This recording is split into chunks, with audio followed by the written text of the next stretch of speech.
Area 51।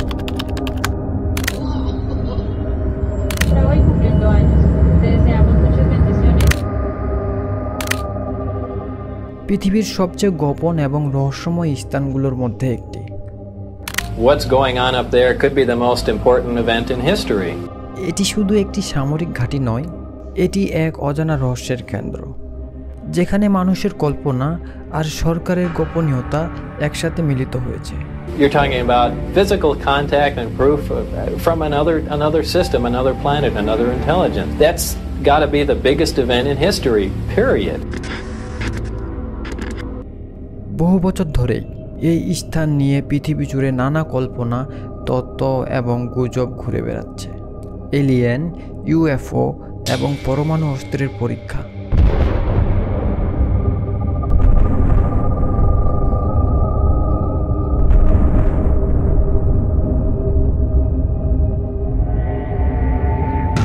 Area 51-এর সাথে এসব ধারণার এক অদৃশ্য সম্পর্ক তৈরি হয়েছে। তবে এর আসল সত্য কি? এক রহস্য, এক স্থান, নাকি এক অবিশ্বাস্য কাহিনী যেখানে ভবিষ্যতের প্রযুক্তি আর অতীতের অজানা সত্য লুকিয়ে রয়েছে?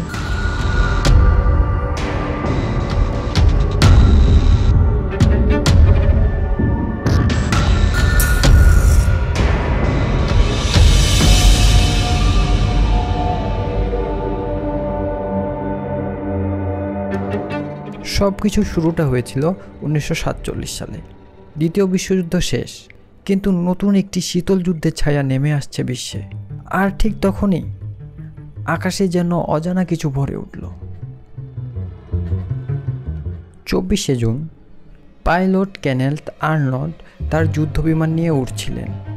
হঠাৎ তিনি দেখতে পেলেন যে 9টি উজ্জ্বল বস্তু, যা ঘন্টায় 2000 কিলোমিটার গতিবেগে উড়ে যাচ্ছে।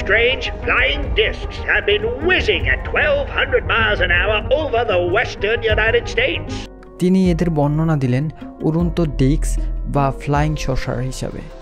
এই শব্দগুচ্ছই মিডিয়া স্টর্ম তৈরি করে দেয়। এরপরে কয়েক সপ্তাহে গোটা আমেরিকা জুড়ে শত শত মানুষ আকাশে ইউএফও দেখার রিপোর্ট দেন।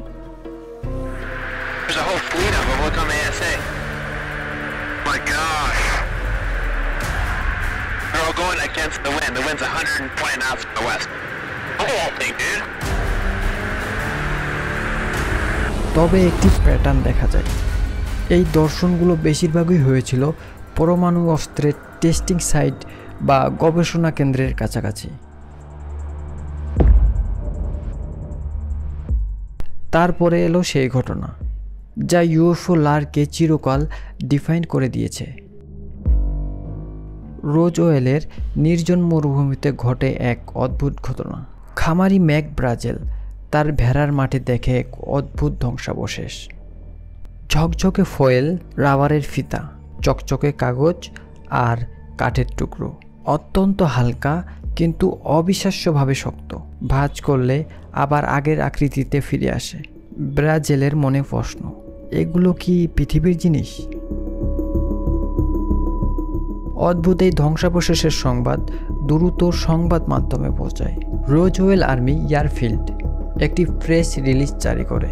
তারা দাবি করে যে তারা একটি ফ্লাই ডিস্ক বা ইউএফও উদ্ধার করেছে, কিন্তু 24 ঘন্টার মধ্যে সামরিক বাহিনী বলে ভুল হয়েছে, এটা শুধুই আবহাওয়া বেলুন। স্বপ্নভঙ্গ হয় বিশ্বের। তবে গল্প এখানেই থামে না। 1990-এর দশকে প্রকাশ পায় এটা ছিল গোপন প্রজেক্ট মুগুল, সোভিয়েত পারমাণবিক পরীক্ষা শনাক্তের বেলুন। কিন্তু ইউএফও অনুরাগীরা বিশ্বাস করে না। মার্শেল নিজেই 1978 সালে বলেন বেলুনের গল্প ছিল আড়াল।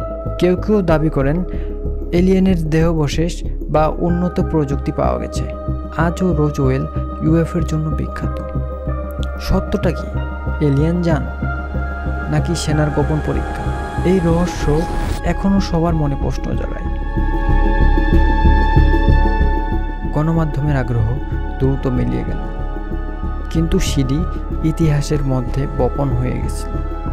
রোজওয়েল ইস্যু কিছুদিনের জন্য চাপা পড়লেও এর পিছনে কিছু অদ্ভুত ঘটনা ঘটতে চলছিল। কিন্তু এই রহস্যময় ঘটনার কেন্দ্রবিন্দু হয়ে ওঠে এক স্থান, যার নাম এরিয়া 51। শীতল যুদ্ধ চরমে। আমেরিকা তাদের শত্রুদের সামনে একটি গোপন অস্ত্র তৈরি করতে চেয়েছিল। তারা একটি বিমান তৈরি করতে চেয়েছিল যা এতটাই দ্রুত এবং উঁচুতে উড়বে যাতে শত্রুদের রাডারে ধরা না পড়ে, এবং এই বিমানের নাম ছিল U-2 স্পাই প্লেন। তবে সমস্যা ছিল এই বিমানটি কোথায় পরীক্ষা করা হবে, এমন একটি জায়গায় যেখানে কেউ দেখতে পাবে না। উত্তর আসে গ্রোম লেক, নেভাডা মরুভূমি। এটি মাইলের পর মাইল বিস্তৃত মরুভূমির মধ্যে এক গোপন স্থান। এখানেই তৈরি হয় এরিয়া 51। U-2 প্লেনের পরীক্ষার পর UFO দেখতে পাওয়া শুরু হয়। এই বিমানগুলি 6000 ফুট উপরে উঠত। সূর্যের আলো প্রতিফলিত হয়ে সেগুলো UFO এর মতো দেখতে লাগত। CIA জানত এভাবে UFO এর গুজব ছড়িয়ে যেতে পারে। তারা সিদ্ধান্ত নেয় তারা তাদের গোপন অস্ত্র প্রকাশ করবে না, বরং UFO নিয়ে চলতে থাকা গুজবগুলি ছড়িয়ে যেতে দেবে।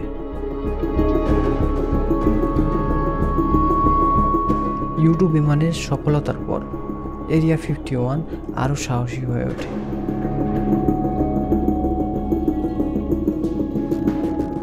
লুকেট মার্টিন এর স্ক্যাঙ্ক ওয়ার এই এলিয়েন প্রযুক্তি নিয়ে গবেষণা শুরু করে। এখানে SR-71 ব্ল্যাকবার্ড এবং F-170 নাইট হার্কের মতো বিমান পরীক্ষা হয়েছিল, কিন্তু এর পরে যে গুজব ছড়ায় তা আরও রহস্যময়। গুজব অনুযায়ী 1953 সালে কিংম্যান, অ্যারিজোনায় একটি UFO দুর্ঘটনায় পড়েছিল। শোনা যায় সেই UFO এবং এলিয়েনদের মরদেহ নিয়ে শুরু হয় এরিয়া 51 রিভার্স ইঞ্জিনিয়ারিং, সরকারের এক গোপন গবেষণাগার, যা মানুষের জন্য অজানা প্রযুক্তি উদ্ভাবনের চেষ্টা চলছিল।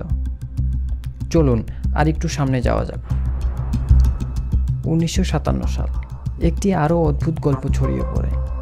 এক রহস্যময় এলিয়েন ভ্যালিয়েন্ট থর সরাসরি সাক্ষাৎ করেছিলেন প্রেসিডেন্ট ডিউড ডি আবুহাওয়ারের সাথে। থর নাকি সতর্ক করেছিলেন পৃথিবীর পারমাণবিক অস্ত্র মানব জাতির জন্য এক বিপজ্জনক ঝুঁকি তৈরি করতে পারে। যদিও এত বছর ধরে এই সমস্ত গল্প সরাসরিভাবে অস্বীকার করা হয়, তবে রহস্যের আভাস কখনো শেষ হয়নি। ধীরে ধীরে সত্যের আভাস ফুটে ওঠে। 2013 সালে CIA অফিসিয়ালি স্বীকার করে যে এরিয়া 51 বাস্তবেই আছে, তবে এলিয়েন প্রযুক্তি বা সেই রহস্যময় উড়োজাহাজ সম্পর্কে তারা এখনও কিছু বলেনি।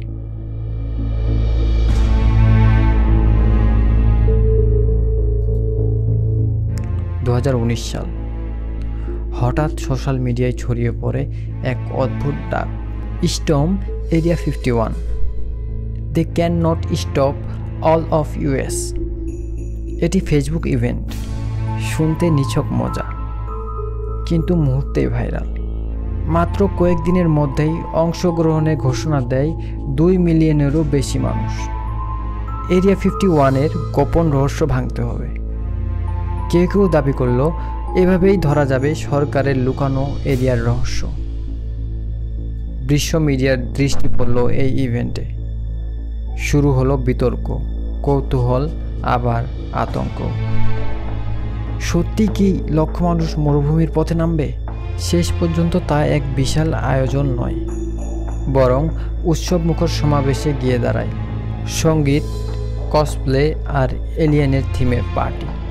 তবুও এক জিনিস স্পষ্ট হয়ে যায়, এরিয়া 51 শুধু আমেরিকার মরুভূমির গোপন ঘাঁটি নয়, বরং পপ সংস্কৃতি এবং অনিবার্য কিংবদন্তি। ঠিক তখনই আসে বড় ধাক্কা। 2020 সালে মার্কিন সরকার প্রকাশ করে আনআইডেন্টিফাইড এরিয়াল ফেনোমেনা বা UAP ভিডিওতে দেখা যায় অজানা উড়ন্ত বস্তু যার গতিবেগ, দিক এবং প্রযুক্তি বোঝা মানুষের জন্য অসম্ভব। সরকারের এই স্বীকৃতি শুধু তথ্য নয়, এটি মানুষের কৌতূহলের এক অবসানহীন জনকেও প্রজ্বলিত করে। এই মুহূর্তে প্রতিটি মানুষ অনুভব করল, আমরা জানি না, আমরা সব জানি না। এরিয়া 51, রোজওয়েল, স্টোম এরিয়া 51, সব মিলিয়ে এক রহস্য শুধু ইতিহাস নয়, এটি মানুষের অজানার প্রতি নেশা, বিশ্ব এবং স্বপ্নের প্রতিফলন। কারো চোখে হতাশ, কারো চোখে উত্তেজনা, তবে এটাই সত্য, ইউএফও এর রহস্য আজও আমাদের কল্পনার সীমা ছাড়িয়ে যায় এবং এই অজানা অন্বেষণেই মনকে এগিয়ে নিয়ে যায়। এখন ইউএফও, আনআইডেন্টিফাইড ফ্লাইং অবজেক্ট বা অচেনা উড়ন্ত বস্তু, কেবল কল্পকাহিনী বা মিথ্যা হিসেবে ধরা হয় না, বরং এটি এমন কিছু হিসাবে বিবেচিত করা হয় যা রাষ্ট্রীয় নিরাপত্তার জন্য সম্ভবত হুমকি হতে পারে। এর পরের বার যখন আপনি আকাশে তাকাবেন, ভাবুন, আপনি কি সত্যি অন্য কোনো পৃথিবীকে দেখতে পাচ্ছেন, না শুধু আমাদের নিজস্ব পৃথিবীর অজানা অংশ দেখছেন।